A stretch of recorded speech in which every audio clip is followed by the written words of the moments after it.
Järgmisena näitaks nüüd seda, mida siin Meetis tunni läbiviimisel võimalik teha on. Iseenda pildi näitamine võib ju ka hea olla, aga sellest ei pruugi alati piisata. Kui nüüd kasutada dokumendikaamerat, siis kõige lihtsam võimalus endale tahvel tekitada on suunata see dokumendikaamera lauale, mitte enda näole, ja näitab siis laua peal olevat teksti või mingeid asju. Näha on, et on praegu vale pidi ja selleks tuleks dokumendikaamera pead keerata nüüd õiget pidi ja lapsed näevadki nüüd seda asja täpselt õige. Ekraani peale tekib jah, õiget pidi olevast asjast peegelpilt.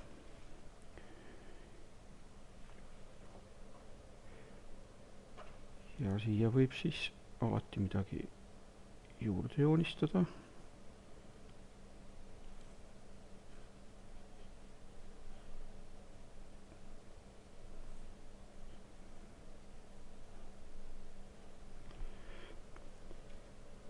Ja näidata nii, nagu enam-vähem tunnis tahvli peal asju näidatakse. Muidugi töölauda olen vaja niimoodi organiseerida, et siis klaviatuurid ja hiired kaamerale ette ei jääks. Juhul, kui nüüd sellest ei piisa, siis saab näidata kogu oma ekraani.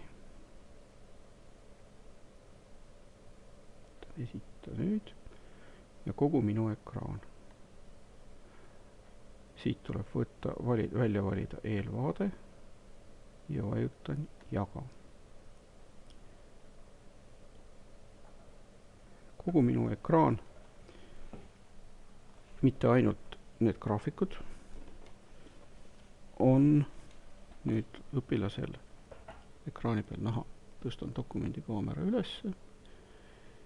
Niimoodi keerame, et pilt oleks näha ja näha on, et siin on igal pool nupudread ja ikoonid ja üldse kõik, mis tarvis minul tööks.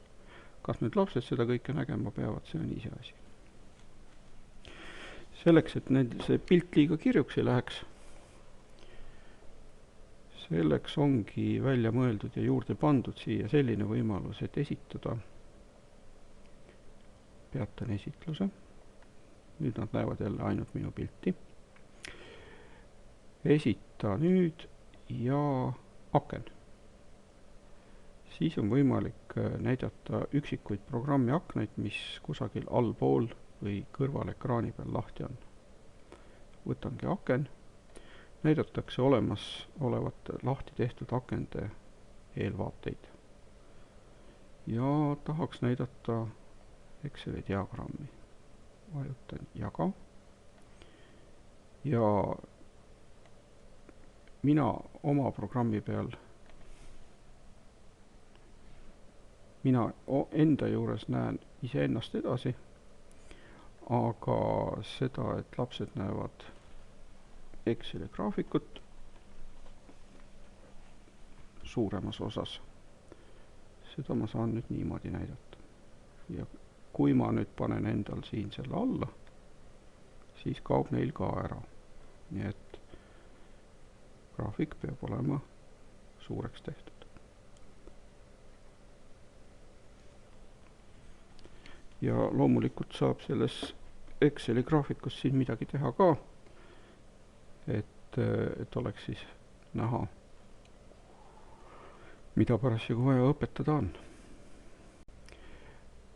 Selleks, et nüüd ekraani jagamine ära lõpetada, tuleks vajutada sinisele nupule lõpeta jagamine.